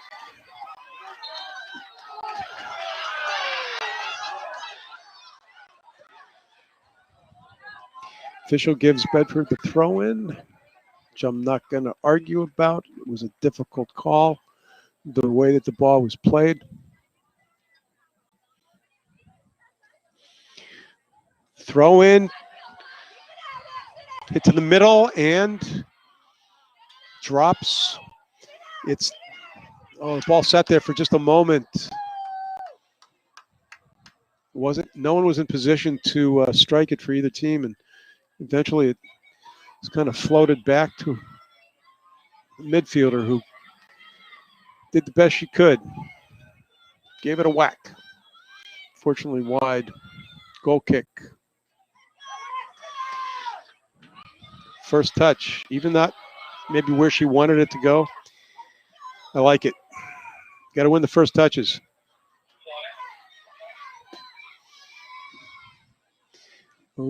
Struck a little too hard, wide. Ball on the ground. Played nicely by our defender, who looks like she'll probably win it, and she does. Nice play. Puts it through, however, a little. Oh! Goalkeeper misplayed it. Instead of catching it, bounced it, still in. The officials right there. Give them credit. In position to make the call. Bedford player was able to keep that ball in play. Remarkable. Remarkable is a good thing.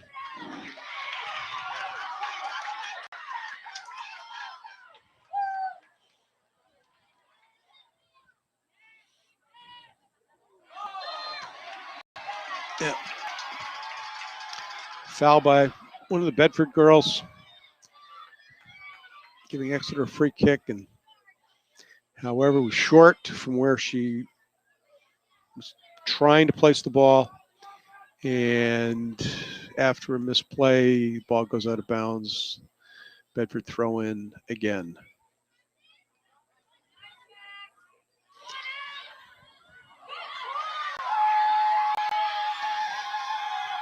Exeter right wing played it very, very nicely. Our defenders there, however, and with that,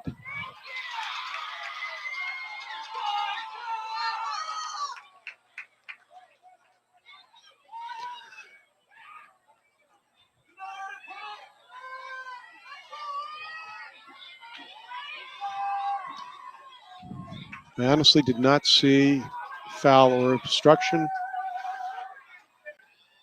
but there was a call. I would have guessed obstruction, but I don't know. I missed something. I don't know. The trail official may have made that call, actually.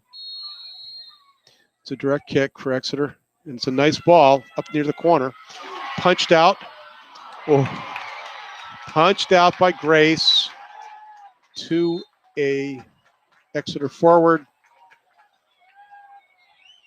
Was able to get it close to the right post, but just wide for a goal kick.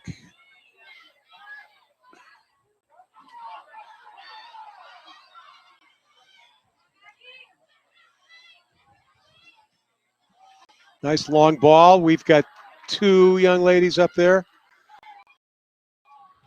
Got it. Has to put it out. Has no choice. Pressure on her. Great pressure.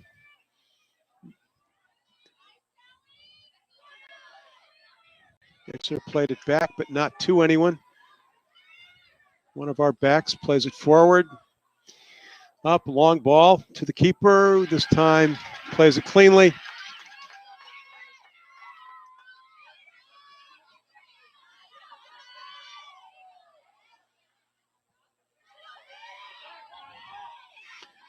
Not much time left. I don't know the exact amount, but no one does except for one or two people out on the field.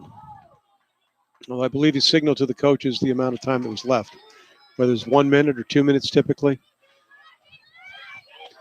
Had to put it out again. Bedford pressure continues. This is impressive for a team that has just the 3 seniors on it. Exeter is subbing. And this one is with the player. Actually, they switch places. Although she went to the far side of the field, a player came off on the near side.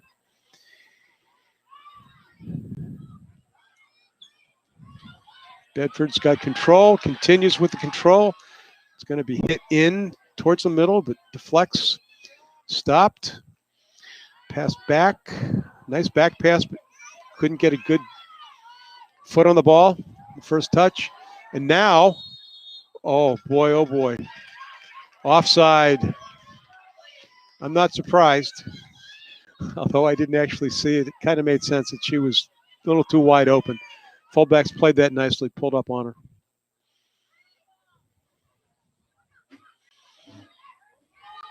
No challenge from Exeter on that ball in midfield. However, now played out unintentionally by Bedford and throw in. Bedford's winning these balls. Long one, that's on sides to the keeper, however.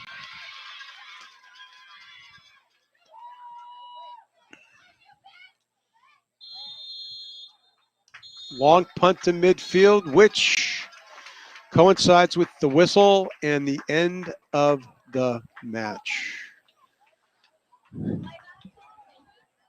Personally, I'm happy. It's not a tournament game. We don't have to have penalty kicks. Final score, 3-3, giving Exeter a record now of 5-1-1 to the Bedford record, which improves to 5-0-1. We say goodbye to Michelle's mom. It's been a pleasure.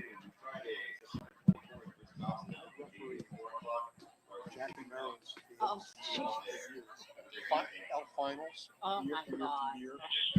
Dave, I'm still watching it. Wonderful daughter. Congratulations. No. Only 20. Oh, okay. And that's going to be a wrap, folks. I think I already told you when the next games are. And if you're watching this, I'm sure you know better than I. Be there, be square. Bulldog Soccer.